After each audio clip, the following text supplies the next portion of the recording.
This week on the VROOM podcast, we get the Austria Redemption Tour.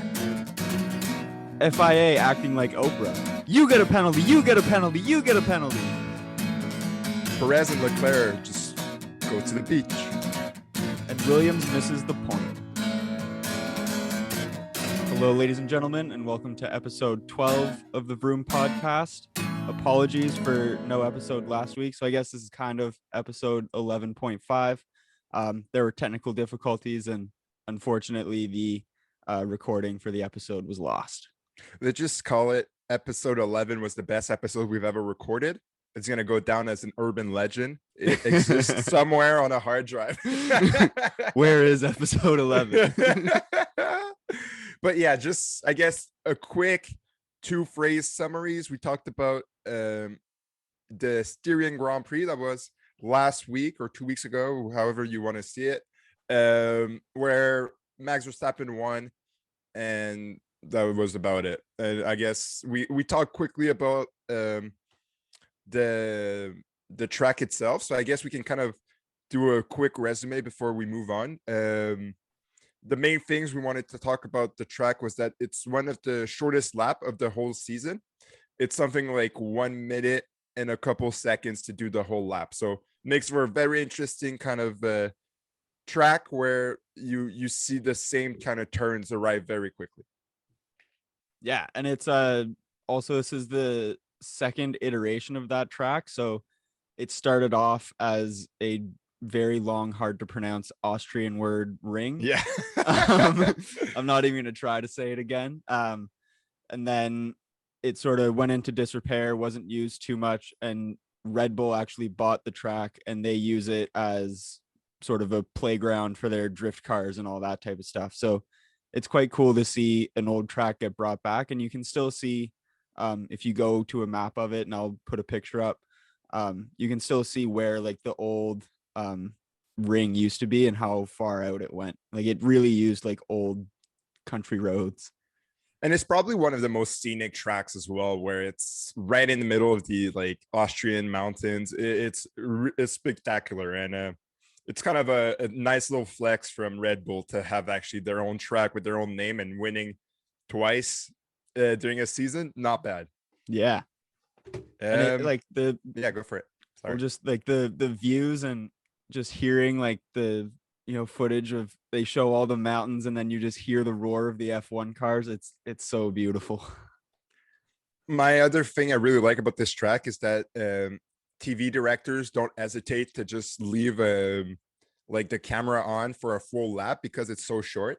And so you'll actually like go through, especially during qualifying, they'll just stick on the camera of a car for the full lap. And then I think it's always very interesting to see that, see the whole car, see how drivers hit their corners. And I wish they did it at more tracks, but at least here in Austria, they do it because the track is short enough to keep our attention span, I imagine.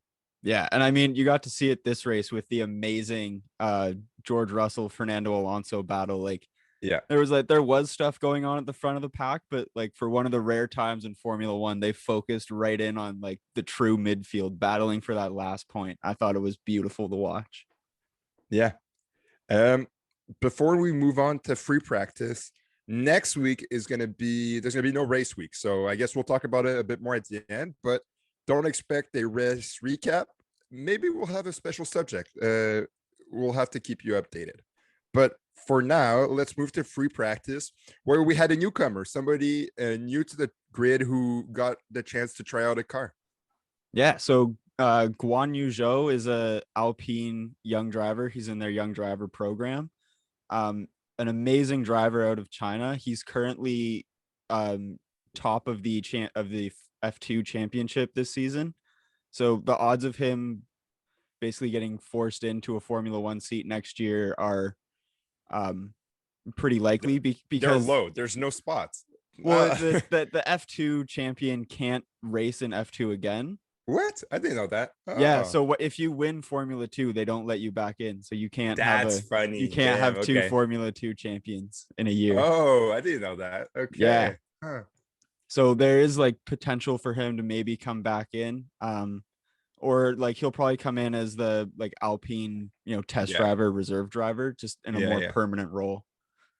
And then sort of that's kind of all that happened in FP1. It was pretty boring. It's just free practice. There's a lot of spins and stuff, people figuring out the track.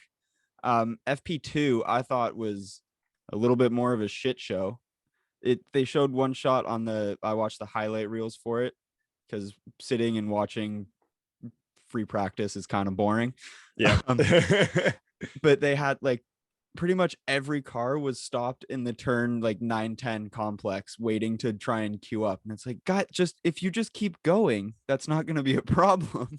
And I guess we'll talk about it again in qualifying, because that was definitely something that impacted people. But yeah, the fact that it's so important to have clean air to race and to maximize the potential of those cars is so apparent, especially in those short racetracks where they really have to fight to give the space to leave the car in front tons of space so that they can race in their own clean air. And then you see it with like the front runner during the race. He has definitely a clear advantage when he has no one in front of him.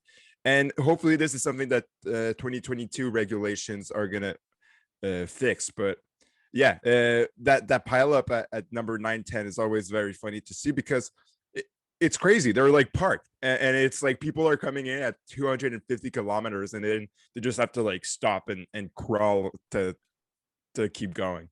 Yeah, and like Austria isn't a track where like you get a lot of like sections where dirty air is bad. Like I think there's only 10 corners on the racetrack, and like not too many of them are fast corners, but it definitely like the dirty air also affects like how well the car even like brakes, because there's so much going on with the aerodynamics and how the air flowing over the car helps it stop, that being in dirty air even like to try and brake or like accelerate makes it quite a bit harder. I guess before we like move on to qualifying, I kind of want to talk about that third driver, the ones that kind of get a test drive. I find it very interesting how apparently they do a big role and we just never really hear about it. I can think about like not Gasly, sorry, Albon back at Red Bull. They didn't get fired, but now he's like their third driver, their test driver is another way they call him. And apparently he's doing like a lot of very important work, doing like sim racing, doing stuff in the simulator. And yeah, I guess this is just my little shout out to the unsung heroes, those guys that are very important that you don't really hear much about. Yeah, and I mean like it Robert Kubica, who used Yeah, to exactly. race at I was gonna Williams, is say. now the Alfa Romeo test driver, and it's still like it's the having like extra and sort of like an extra set of eyes on what the car is doing, and it's not always the guy in it racing that is giving the feedback, so it gives more like sort of data points, if you will. Yeah, and I imagine that's where probably Guan Yu Zhao is gonna go is as a third driver for Alpine. Because I imagine Alonso is gonna get signed again, right? With the way he's racing, he's the only one bringing in points. Like he's definitely racing well with the car to keep his spots. I don't know, maybe he's too expensive for them, but so far he's definitely showing off that he should get the contract again. Yeah, and I also think like Fernando and Renault have this like, or Renault, I guess Alpine now have this sort of interesting relationship where like he's the last person to win world championships with them, and it like he is a very good driver. So, I think it's one of those things they kind of want to keep him around for like the heritage of the team. Yeah, fair enough. When is the last time Renault won? I'm gonna Google that quick. Do you know it? I think it was 2006. Man, I don't see Renault as a winning team, but I imagine I should, right? Because they did, but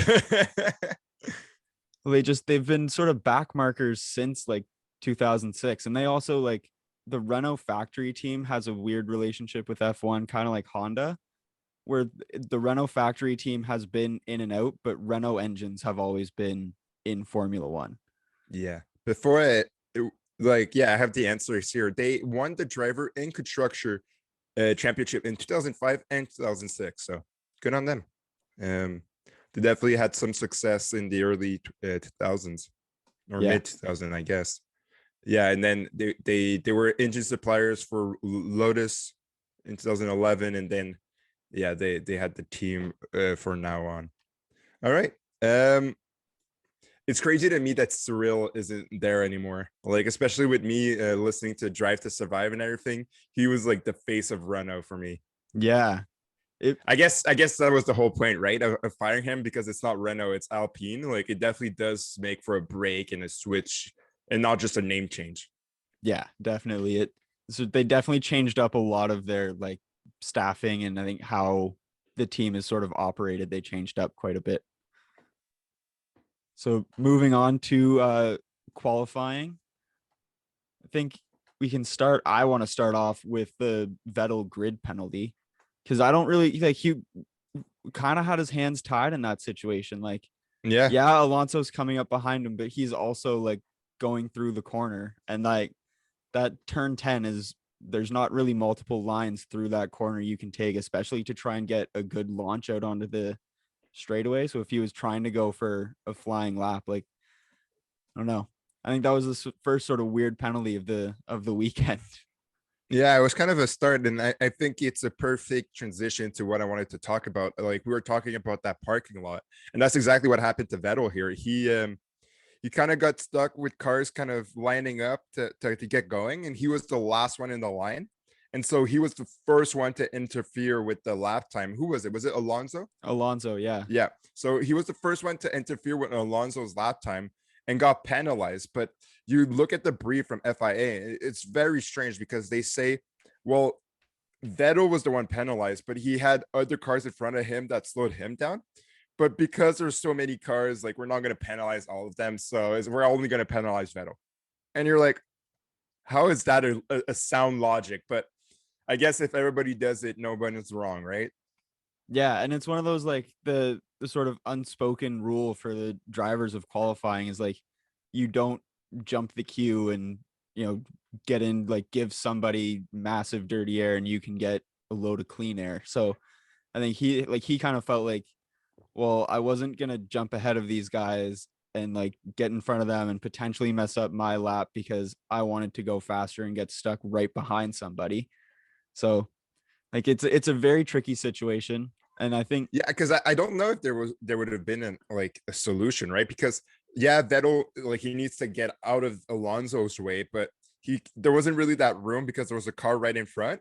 And then, like, the way the racing line works, it crosses like through the corner. So like, you can't park on the right or the left. Like, in both like places, you're in the way. So it's kind of a very tough luck for Vettel. Like, there's not much he could have done.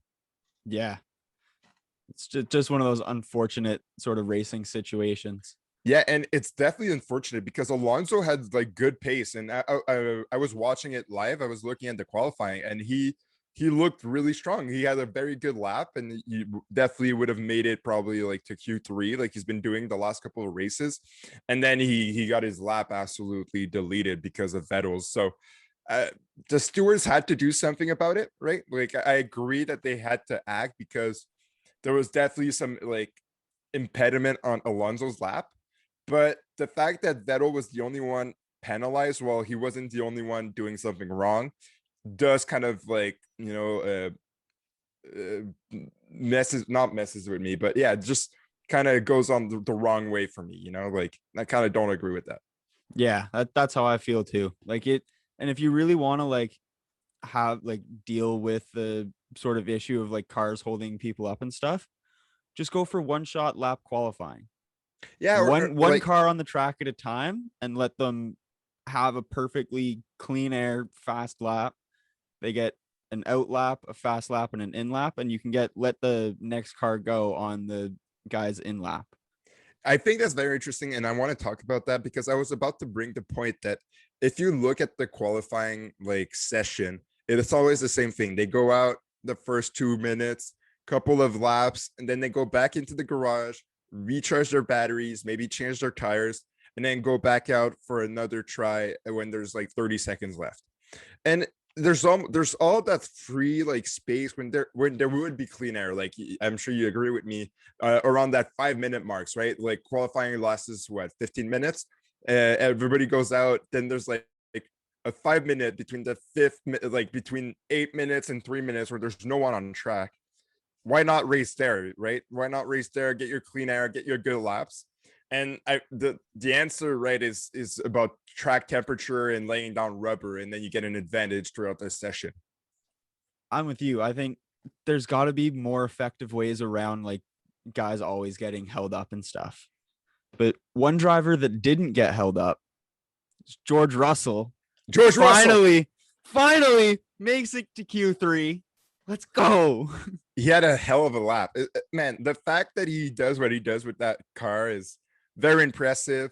I loved hearing what the engineers had to say. They were just so happy he made it to Q3, and Russell, as the professional he is, was just like, oh, let's go. And that's it. And then he moved on. Yeah, just I think it's amazing to see. And for all that team has gone through, and the Williams family not being associated with the team anymore, I think a lot of people were worried that the Williams sort of brand would leave Formula One. And I think it's great to see that, Doralton Capital has come in, put more money into the team, proper funding, real structure, and you're starting to see the fruits of that labor come through. And I think it's awesome for Williams and amazing. It's got to feel amazing for George. The craziest part to me is I don't know how much of it is the car compared to how much of it is the driver, right? Because Latifi, Russell's roommate, teammate, sorry. He finished like 18th, right? He only out qualified the Haas. So I don't want to say anything bad about Latifi. He's Canadian, but he can't have the best car on the grid. That's all I'm saying. So there's definitely like a lot of congratulations to be given to Russell, because he's doing something incredible with the car he has. Oh yeah, and I honestly think at this point, knowing what George can do in a Williams, that it's definitely not that fast of a car. It's not a very good Formula One car. I think if you put him in any other car, he could be fighting for podiums every race in like a midfield car. Well, at least I don't know about podium, but you could definitely fight for like pole position at qualifying. Mr. Saturday would be blazing out there. Oh yeah. Let's talk about qualifying. Q1, sadly and not surprisingly, the Haas, 19 and 20, doesn't really go anywhere. You gotta hope for both of those rookies that they're learning a lot, and that 2022 is going to be a crazy year for Haas. But yeah, this feels like a waste of a season for those rookies. And they're also not doing any development on that car at all throughout the year. It is exactly the same as from the first race. So obviously other teams have put new parts onto the car and made some changes to it, and the Haas car has stayed exactly the same. Yeah, and I guess especially with the limited resources, I'm kind of happy they finally are able to have the time and the focus to really go into a new season. And I'm hoping can you imagine if Haas really becomes a exciting American team? The entire American fandom would have Haas colors. It'd be so good for F1 and for the team, but we'll have to see. Haas colors, you mean waving Russian flags? Wait, no, you can't say that. You're not allowed to have their flag in international sports. Come on. Sorry. I want to talk about someone else, actually two people. P17, Ocon. Man, we talk about it every week, but he's definitely struggling. But someone else who's struggling, when's the last time you've seen Hamilton finish P4? Man, that I don't remember a time when Hamilton wasn't in 1, 2, or 3. That's what I'm saying. Is either he's 1, 2, or 3, or his car has a problem and he breaks down, right? It's one of those. P4, all I'm saying, I'm saying it, but I don't know if it's true, but I feel like there might be a curse with signing a new contract. Hamilton, Ocon, they both just signed very long new contracts and just loses all their pace. Yeah, I think there is definitely a contract curse. Now, obviously, for Lewis, I mean, for Esteban, you can argue he was more racing to prove that he needed that he deserved the contract and to keep his spot in F1. But man, Lewis has no real excuse to have like to feel like there's weight off his shoulders or anything. Like it's obviously he's like best friends with Toto. Like it he can tell the team to jump and they say how high in the air, like it. So I don't know, but that's definitely odd from Mercedes. And then also I feel like not to see a Mercedes starting in like even the top 3 this weekend. Like usually if Hamilton kind of has a blunder in qualifying, at least Bottas is sort of there to, pick up the pieces and at least have and to make them... to be sure to be like, oh look, I out qualified you, like that's usually his attitude as well. Yeah. I think it's good. It makes for better racing. I don't wish on anyone to have a bad season, but it definitely makes for better racing with just teams being more equal and not necessarily knowing the results. Yeah. And I mean, part of, not necessarily knowing the results, man, who would have thought that Lando Norris would be P2? And by four hundredths of a second. Not only P2, he was so close to having P1. And I guess we just have our counter example to this contract signing, because Norris signed recently, like I guess a couple of races ago, for a long-term contract, and he's just been on the tear this entire season. So Norris is disproving by himself that there's no such thing as a contract curse, because he's killing it. Yeah, and I mean, Jeremy Clarkson over the weekend, with everybody's favorite Top Gear presenter, tweeted out, "Is anybody else starting to think that Lando Norris is the real deal?" And it's like, yeah. Did you see the answer? Zach Brown was in. He's like, yeah, I think so. I'm thinking he is. That's so funny to me, because in my head, like the British team is like Mercedes, because they have Lewis Hamilton, who's been British and they've been waiting for so long. But there's definitely more British team, like with McLaren and Lando Norris, that's like as British as you can. Aston Martin now, that's a very British team as well. Like good for let's hope the Brits all get behind Norris and he doesn't have to count on the Max Verstappen army as a fan. Yeah. True. Yeah. To round out Q3, both Raikkonen and Giovinazzi finished in Q1. I'm sorry, not Q3, Q1. So the Alphas, I don't know. Did you feel like the Alphas were more competitive last year? It feels like they just didn't make any progress this year compared to last year, where they were fighting for that 5th or 4th place. Yeah, and I think that could potentially be that Alfa Romeo's putting sort of more emphasis on development for next season and looking more forward ahead to that, instead of focusing on getting the car right for this year. But yeah, they were definitely, I feel like even at the start of the year, I feel like they were more competitive than they are now. Do you find that they almost have like a transparent team? I don't know, it's because of the media we watch or whatever, but I feel like we never hear about Alfa Romeo. They never end last, so they're not like the one people make fun of because they're just so bad, but they never really score the points. So we never really see them racing. We never really see them interview. It seems like they're just such a quiet, like they're that quiet kid in class that a couple of years later, you're like, were you at my high school? Were you? Okay, yeah, sure. If you say so, Yeah, and I think like one of the only reasons I kind of feel like people talk about Alfa Romeo is because Kimi Räikkönen's there, and he's exactly 100% agree with that. Yeah, it just I think they're just in a weird spot where like they're a super quiet midfield team. They just don't really get up to a whole lot.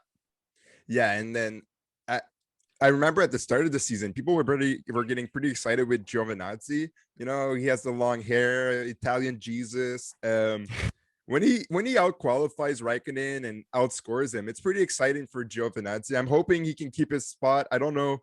I don't imagine he's seeing himself going to Ferrari just because there's such great drivers at Ferrari right now. But yeah, I guess that was kind of my little parenthesis about about Alfa Romeo, because the company itself, Alfa Romeo, makes really cool car, but they get overshadowed so much by Ferrari as like the second or the third even Italian team, because AlphaTauri are doing so well as well this season. Yeah, I I kind of think, and I've said it before on the podcast, I think Giovinazzi is going to be Ferrari's Le Mans driver when the Le Mans hypercar stuff comes in 2023 or 4. So I think he'll go to that, and like I think he could win the 24-hour Le Mans. He's definitely a good driver, but I don't know if he's a good Formula One driver. Yeah, and I think it's also always about a question of like opportunity and the right timing. I think Giovinazzi might just not have the right kind of sponsors, the right kind of background for him to ever make it a higher step. But I'm happy for him because his spot itself was pretty much at risk a couple of years ago. And now he's solidified himself as a pretty good driver, pretty solid at the position he is. So I wouldn't be surprised of him doing 2 or 3 more years at Alfa Romeo. Yeah. No, I totally agree. In Q2, Alonso finished 14th because of that ruined lap by Vettel that we talked about. So I think he could probably have made it to Q3 if he had made that lap. And maybe we would not have seen Russell get that Q3, Maybe, yeah. Who knows? That's a different reality. In this one, Russell did make it to Q3. Ricardo P13, we talk about him every week, but still kind of struggling with that beast. Thankfully, we'll talk about it a bit later, but he had a good race. He had a good Sunday, so he kind of made up for it, but he finished P13, which is in a good place you want to be, especially considering you have a teammate that's called Lando Norris that's driving incredibly well this season. Yeah, and I say it all the time, man. I don't know what's going on with Daniel for him not to be performing where we all know and think he should be performing. Like you got to think about it. He did not I don't want to say he didn't perform, but he wasn't fantastic at Renault. A lot of the people were saying was because of his car, but you do 2 years in a place where you're not winning, you're not really fighting. It definitely dampens and kind of reduces what you're able to. Just look at Vettel with Ferrari, how hard it is for him to get that confidence back. Like he had some podiums at the end with Renault, but yeah, like his time there, his first 2 years, he was not good at all. Yeah. So yeah, I think he has to stick with a team for at least 5 years before we can sort of see him getting right back to grips.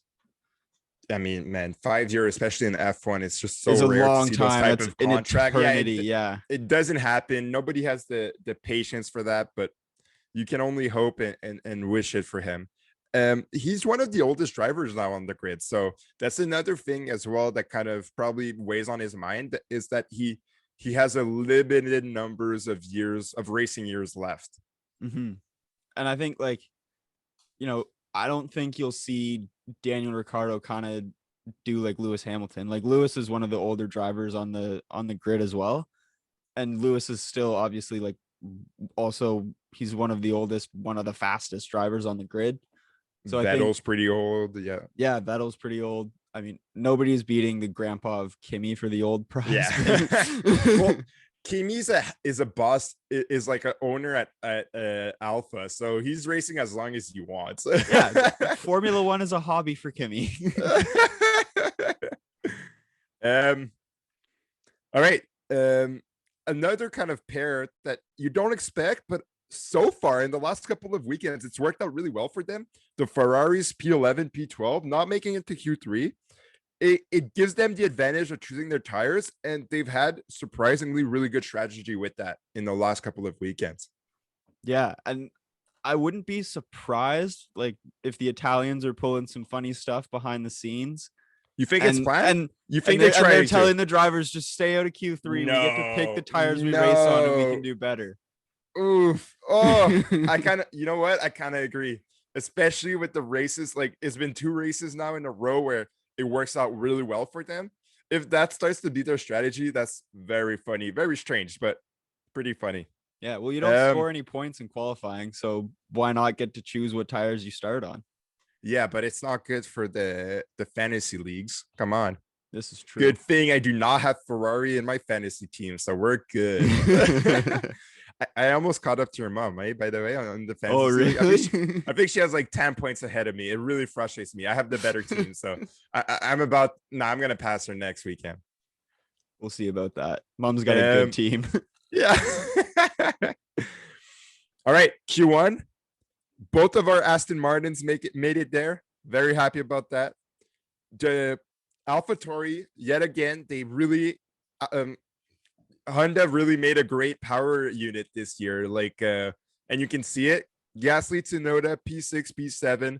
That's like, I guess that's the best they could imagine and they could like have in their scenarios. So really good for them, right?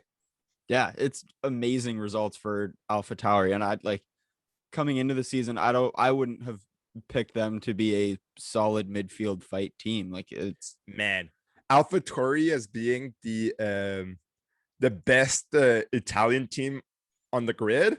Is that too controversial to say? But that might be it. It might get some people a little fired up, but it's kind of true. Yeah.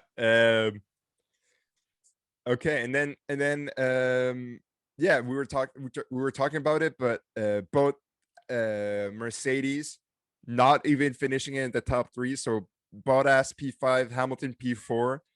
And then finally, I think it's probably one of the better top 3 we could ask for, right? Verstappen, yeah. Norris, Perez. It's good for the sport. I'm happy to see it. You know, maybe switch out like Perez for Gasly or something, and then you have the perfect top 3. No. Yeah, Switch out Perez for Stroll. Perfect top 3. Oh yeah. No, it just I like this qualifying grid is so exciting to see for me because like you got cars that are out of place all over the map. Like McLaren sitting P2, a Williams in the top 10. Like it's amazing. I just want to kind of clarify. I was saying that AlphaTauri might be the better Italian team. I take it back. That was a very bad statement. Please do not kill me. I take it back. I just looked at the constructor standings. AlphaTauri is right behind Ferrari in points, but they have like a third of the points. So AlphaTauri has 48 points, while Ferrari has 122. So it's not close. Please do not get mad at me. I was wrong. I'm calling it here. Ferrari is way ahead. Okay, now we can move on. Okay. I'm scared of those Tifolis. The Tifosi will come after you. So that was qualifying. I think it was a great qualifying session. It was pretty interesting to see how well Verstappen and Norris were running compared to the people behind them. They're in their own league. I guess iRacing training is the best in the world because they were putting in numbers that were like way ahead of the rest of the pack. Yeah, well, now on like the iRacing practice, like obviously Charles Leclerc all through lockdown raced iRacing and Assetto Corsa and stuff. So did Lando. So did Max. Lewis Hamilton does not drive on the simulator. He does not like it. Yeah, and he doesn't do track walks either. Now I have heard, like, because they usually go to a lot of the same tracks and not a lot changes. Max Verstappen doesn't do track walks either. So it is kind of one of those like, okay. I think it's more usually a chance for like the guys to sort of get out with the team and just have a sort of like team building walk, but it definitely like it's not something that's like necessary in Formula One anymore, I don't think. Because there's not always a whole lot of changes made to the tracks. Like it's usually, curbs in certain spots, and you don't really have to check that out.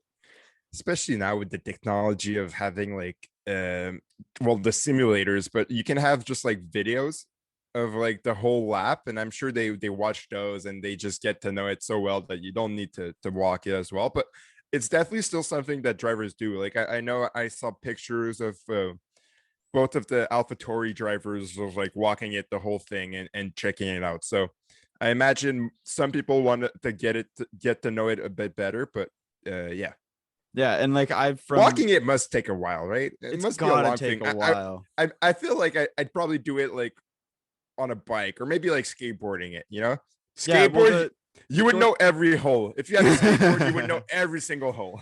I know George Russell rides his bike around the track. Yeah. But so in my Ayrton Senna book I have up in the corner, there's a part in there about Ayrton doing a track walk and like Okay. lying down on the track to see how high the curb was, so that just in case if he had to at some point in the race, he knew that he could like cut the curb and go over the grass and not damage the bottom of his car. So like there's definitely like back in the day, like track walks are very important because you know track limits weren't monitored quite as closely. So getting away with cuts and stuff was a lot easier. So knowing how high the curbs are and how much damage you'll pick up if you choose to jump one is is kind of important. And I think that's very relevant. And we can move on to the race if you agree with me. Yeah. Talking about damage, that's something that happened to Hamilton. He hit a curb, damage in his underside, and then you saw for the rest of the race, he definitely didn't have as much pace. So there was reduction of the sideboards, the underboards, but there's still a lot of work to be done. That if it gets some damage, it has a big impact on the performance of your car. Yeah, and I mean, I think the best thing that came out of that was Lewis over the radio saying like, "Are we really like racing?" Referring to Valtteri getting close and like kind of making half-assed moves on him, and then there's nothing from his pit wall, and Pete Bonington says nothing, and then you wait a little while later, and it's Valtteri, you're free to race Lewis. Let's go! Valtteri couldn't believe it. Valtteri, yeah, I know. He's like, "Am I dreaming? What's going on?" All right. Before we move on to see what happened at the end, how did Bottas finish the race? Let's talk about how the race went. Only one DNF at the end of the race. That's not too bad. It is still the curse. Ocon got a DNF, did not finish at all, did not even get close to the points. Maybe it's just the Ocon curse, maybe it's not even about getting signed, but yeah, he didn't finish his race. He got damaged in the first opening laps, right? Yeah, on lap 1 he got squeezed by and just a half his wheel just started side-eyeing. I was like, bye. Yeah. Another thing that happened during the opening laps, Norris got a penalty. Do you want to talk about that a little bit? Do you think it was warranted? Okay, first off, what was the penalty for? He who did he push off track? Because it was Perez. Yeah, it was right behind him. He pushed Perez off track, and it, like, to me, looked like it was just good, racing. Close, hard racing. We rubbing out here, Yeah, rubbing is racing, boys. Boogity, boogity, boogity. But so it definitely, I don't know. What shocks me more about that penalty is how long it took them to actually say it was a penalty. Yes, it took like 20 laps. It took so long. I imagine the strategy team is just scratching their heads because they you don't know really what to do with that. I don't know if you just accept that next pit is going to take a while and just have to make up for it somehow. But yeah, it really took a while, and it kind of set up the precedent for what was going to happen for the rest of the race. Yeah, it really did. Because then the rest of the race, if we keep talking about that, while Norris got a penalty against Perez, Perez just kind of figured that he would try and see if he could get away with it, and he definitely didn't. Yeah, twice. He said, I'll do it again, watch. And Leclerc was very angry about it. I don't know if Perez was that much to blame. I guess I might be biased because I like Red Bull, but I thought it was good racing. I thought if you're able to block it out, well, either Leclerc has to slow down or he's going to just go off tracks, right? You're racing out here. But yeah, Perez got 10-second penalties. That's a lot, especially around the midfield where there's a couple trains that are going and it's short distance. That affected him. He lost a full position. Yeah, and I mean, with those, it took 13 laps or something for Lando to get his penalty. And Perez got his in like 45 seconds. Yeah, well, they figured, okay, well, we gave a penalty at that exact spot. We're gonna start giving penalty, and so this is our Oprah moment. They were, you get a penalty, you get a penalty, you get a penalty, and then guess who else got a penalty? Tsunoda got a penalty. He got another penalty twice for the same thing. He did. And I think he probably pulled like the biggest rookie move ever. oh right? yeah, it was such rookie mistakes. Like just he didn't pull into the pit lane far enough on entry. It's like, oh, Yuki. Yeah. Twice. Yeah. Like how much Helmut Marko is gonna be pissed. How much time are you actually saving? Maybe like 200ths of a second by trying to cut a little bit more. Oh, now you just added 5 seconds. Sorry. Yeah, and I don't know. I always thought like, I know like obviously when you pull into the pit lane, you're supposed to stay in the sort of pit lane entry route that they give you in between those white lines. I always thought it was sort of more of just like a suggestion, as you know, like be inside of these lines and this is where you start slowing down. I didn't realize that they will like actually penalize you for not being inside those lines the whole time. And it's not like he was like half a car in, half a car out. It was like, no, it was barely a little bit of a tire. I agree. They were very severe about it, but I imagine like there is that aspect of the difference between going around the corner and going into the pits has to be like very clear. Otherwise, there's the risk of full on contact. But yeah, it was the biggest rookie mistake we've seen from him in a while. yeah, he's had a couple, but that one was pretty big. Yeah, I mean, he's definitely, I think, the rookie with the biggest spotlight on him, just because his team is performing right now. Mazepin and Schumacher, I'm sure, are making some mistakes, but since the camera has probably like 60 seconds of footage of them, we'll never see it. Yeah, and I mean, it's also like making those mistakes when your teammate is Pierre Gasly, and like he is the French wonder kid and everybody loves him and thinks he's amazing. Like it's one of those, like, there are extra eyes on Yuki because of who his teammate is. Yeah, I agree with that. Another group, I guess we could say, that made mistakes, it's two full teams. Aston Martin, which both race cars had qualified in Q3. Stroll was starting 10th, Vettel was starting 8th. They both finished so low in the race. It's just disappointing to see a collapse like that. Yeah, and it, like, I was watching the race and I was like, okay, like they got up to like P5 and P6 at one point. Like they were really running well, and then they came in for their pit stops. Obviously dropped way down the grid because the midfield at Austria is really tight. And just never got back they up. Never climbed. Yeah, Yeah, they never got back. And the craziest part to me is that it's exactly the same scenario that happened last weekend. It just seems like their strategy is completely wrong. And it seems like they didn't learn anything from the last weekend and just did exactly the same thing, because it worked really well for them in Baku. And then now, like, nothing worked for them. And it's just such a shame to see, because I would imagine the cars have enough pace to be a bit competitive, but it just seems like they're almost putting it into Williams territory, where it's like they're barely racing and they just get past, and that's just what happens. And it's like, come on, we want to see some racing, we want to see you get some points. So yeah, I imagine that's probably the team I'm most attached with now that I react like that. But I'd like to see them, look good. I imagine them getting the Red Bull engine. That'd be fun. I'd love to see that. That would make for a properly quick car. I don't know if we'll see that, but it would look good. And Aston Martin and Red Bull have cooperated together before in the past. Like, yeah, I hope they didn't end on the wrong terms. Like, it'd be good. It'd be interesting. AlphaTauri kind of had collapse is a big word, but AlphaTauri looked really good and did not perform to the expectations as well.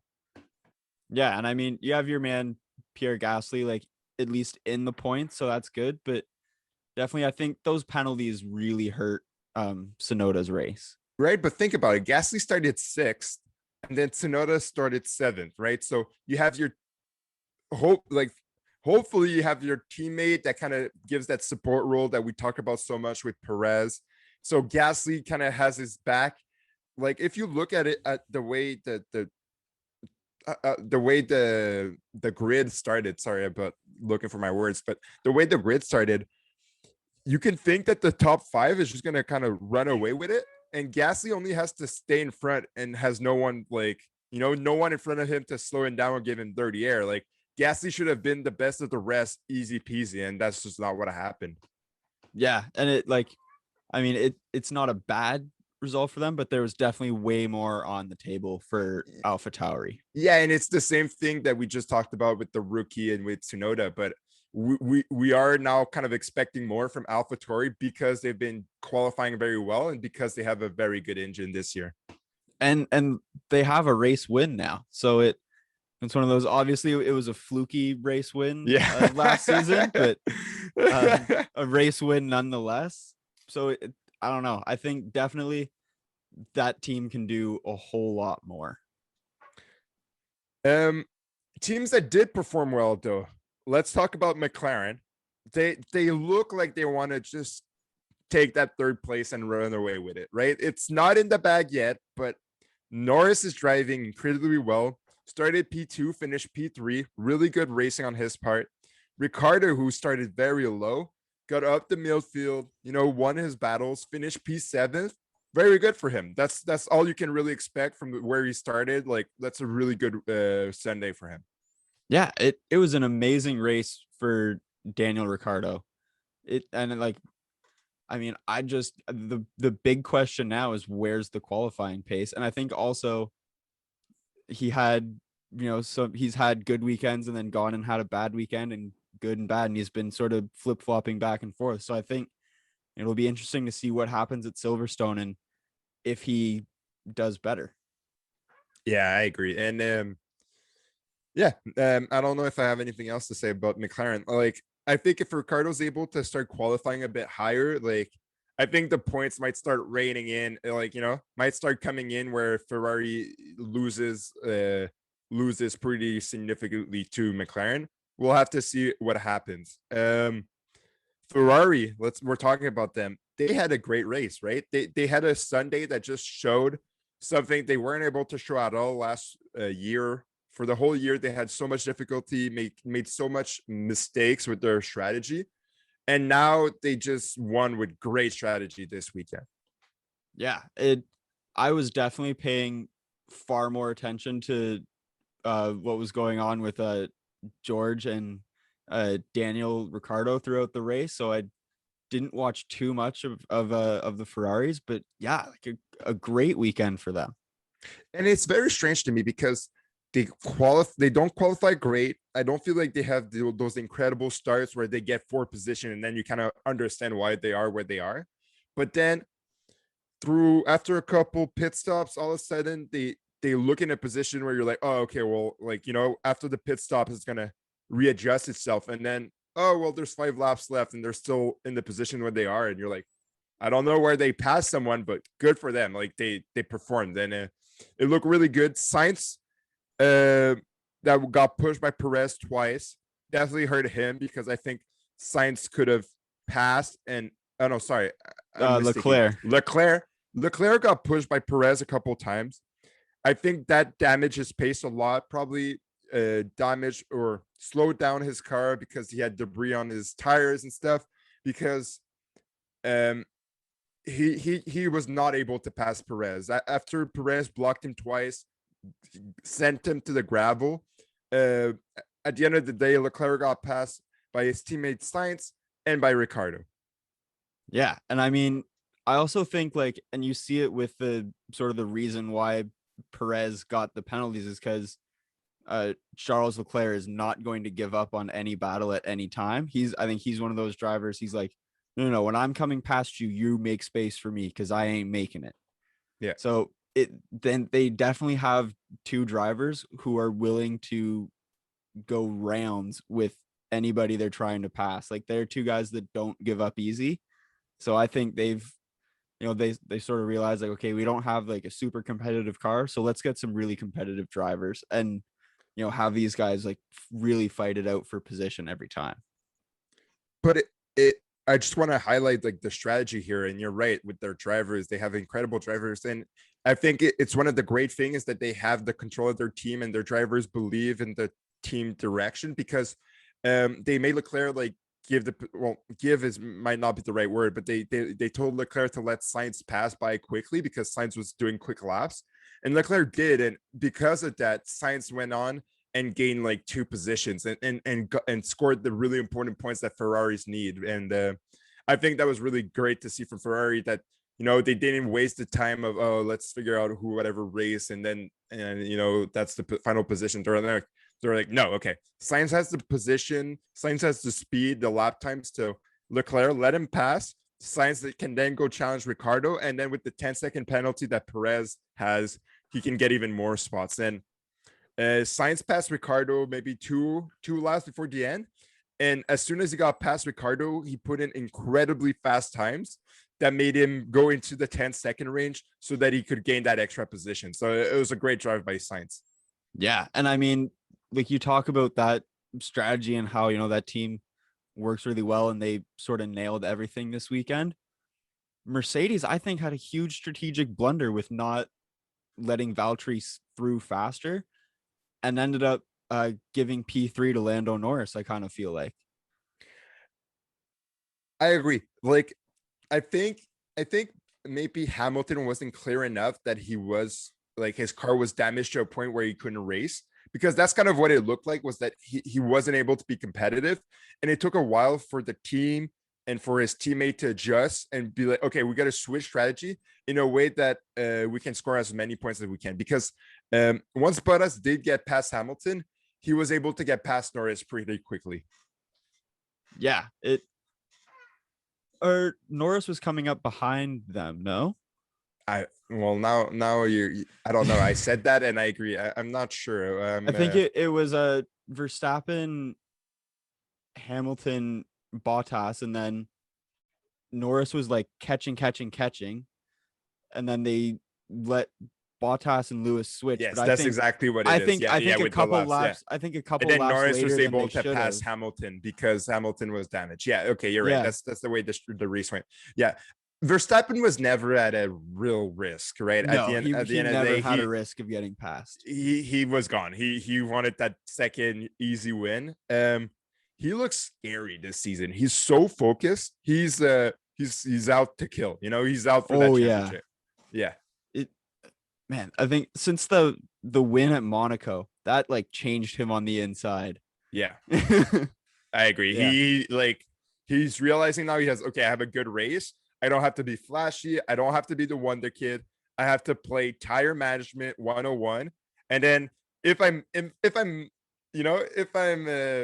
wise enough, not wise, but if I contain myself long enough, maybe I'll have a little gift of doing the fastest lap when there's a couple laps left, a little gift, because it's so easy. And that's what happened here, which I thought was really funny. He raced such a good race, built up the space to let him get into the pits, switch for new tires, and get the fastest lap and winning first place. Hats off to him.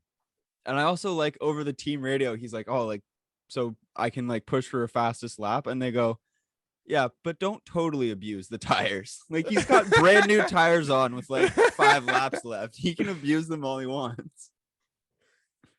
Yeah, then I guess another people we could talk about, like when there was just a couple laps left, was kind of an overtake that made people kind of sad, I imagine is the way to say it. Russell almost scored points. He qualified really well. He almost finally scored those points that would look good for Williams. And then it didn't happen, right? Who was it that stole it away from him?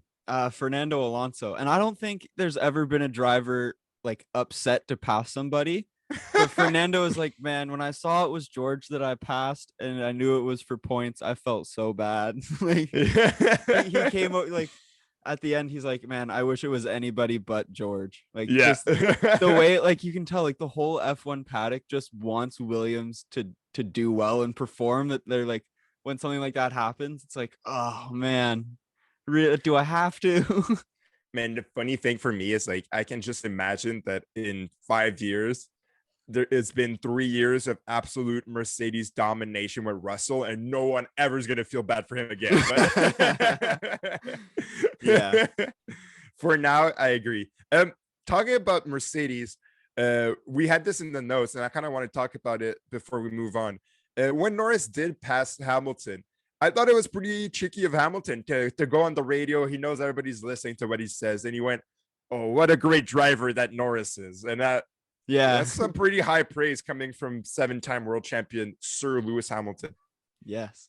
Now, does that raise any question as to maybe Lando at some point going to Mercedes? Could we see a George Russell, Lando Norris Mercedes team?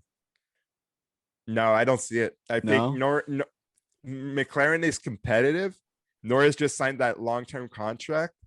If he's able to win, that win is gonna, his creds are gonna be so high. Like he's gonna be probably the one who brought that team to a win. That like, I don't know. We'll have to see. There's definitely a lot to be said about being on the underdog team and getting a win compared to just moving to the strongest team. That we'll have to see.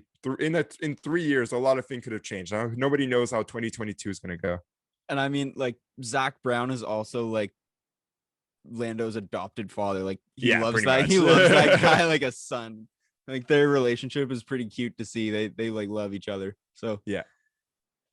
All right. Last little thing that happened during the race before we wrapped up. I think it was on the last lap. Kimi and Vettel had contact, and it was so useless. I don't know. yeah, it was so like, unnecessary. Like, yeah. it was just sort of like one of those, Seb's going through, and it's like I don't know if Kimmy decided he would drive the last lap with his eyes closed or something, but like definitely they like in a spot where like there shouldn't be a crash. There was a relatively big crash, like not parts flying anywhere, cars didn't flip, but they bounced through the gravel and there was threw stuff up. So it Yeah. looked like a big crash, but it definitely was sort of just one of those like Brought out the how yellow did flag. that happen? Like what's Yeah. going on? They were fighting for what, P13? It was like, why? Yeah. especially this year with the not salary cap, but with the budget cap or whatever. Like anytime you get damage to the car, that hurts your cap, and it has to be calculated, or it has to be taken into account. So I imagine Vettel probably heard a lot of shit from his team. Well, it wasn't his fault, so I imagine Giovinazzi, Raikkonen probably heard a lot of shit from his team, because you do not want unnecessary damage that's going to cost you a lot when it's for no points at the end of a race. Oh yeah, they came over the radio and were definitely like, Kimmy, that's coming out of your fucking pockets, buddy. Buddy, this is your team, but your team is not going to bring money this summer. Yeah.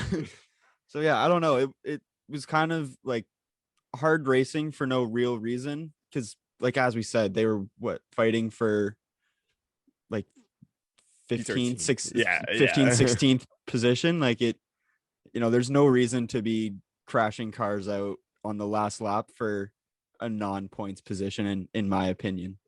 Yeah, I agree. All right, to wrap it up, both Haas finished last, 18-19. Sadly, not surprising. Vettel with a DNF, P17, Raikkonen, P16, Latifi, P15, Giovinazzi, P14. Stroll started P10, couldn't finish in the points, finished P13 again. Tsunoda with those mistakes, 12. Russell, P11, almost made it to the points. Alonso, P10. I think that was a great drive by Alonso. He's showing off his experience. I think at the end of the day, very good signing from Alpine. Like it was a good call. Alonso, we haven't heard about any drama. He's been the better teammate right now for the last couple of races. So good for Alonso and good for Alpine. Yeah, and I think just to add on to that, like the patience Alonso had all through that fight, and you could see he was starting to like take different lines so that he could have some clean air and potentially better runs on Norris. Like you actually, like I found like watching that, I was like, you really seeing like the strategy of a racing driver who has been around for a while. Like he really knew what he was doing and knew where to put the car, when to push, when not to push, where to try and go for a move, where not to. And like, I mean, for George, like it's gotta be super stressful trying to, defend from all of that. Like Alonso was on him almost every corner for a potential pass for 4 or 5 laps. Yeah, for sure. Oh, I guess the last thing I kind of want to say was that at the end of the day, pretty disappointing race on Perez side. He kind of went from a hero to zero. He's right at the position where Red Bull wants him. He's P3 at the end of qualifying. He's there to cover Verstappen's, back. He's in position. Gets into the gravel. Some could say it's Norris' fault. Some could say Perez was too aggressive, especially considering he's P3, right? If he keeps that position, maybe it's an easy cruise to a podium. He lost a lot of position, was able to make it back to P5, got that penalty, dropped down to P6. Considering the past races and the last couple of races, I imagine he was probably very disappointed with himself this race. Yeah, I kind of think like they're definitely like the spin at the start hurt him, but he was able to fight back pretty well. I think what hurt his race more was the penalties with Leclerc. And if you think they were deserved or not, like it's up to you. Personally, I think they were just good, hard racing. So I think that at the end of the day is what really hurt his race and less the spin at the start. Yeah, I agree. All right. That kind of wraps it up. I think we're around the 1 hour mark. There's no race next weekend. The teams are taking a break. Everyone's moving for Silverstone, in 2 weekends. Yeah, that's about it. I guess we probably will have an episode next week. We'll have to think about the topic. Anything else you want to add, Wills? The first sprint race qualifying is going to be at Silverstone. That's huge. So yeah, that's that'll exciting. be something to watch. That's going to be on the Friday afternoon is when that session is, if anybody's curious. What? They're not going to do it on Saturday? No, it's on it says here, July 16th at 1 p.m. UK time. So what's happening on Saturday? Just more practices. There's not going to be quali? They're doing the qualifying race on the Friday afternoon so that and then they're going to have sprint quali on Saturday. Yeah. And then race on Sunday. Oh, okay. Yeah, makes sense. That's cool. I like that. Okay. All right. Thank you everybody for tuning in. As always, I'm Simon. My co-host Wills and we're happy to have you along. Thank you again to our friend Patrick for the song, the VROOM ballad. Yeah, that's about it. I think that wraps it up. See you guys next week. Like, comment, subscribe.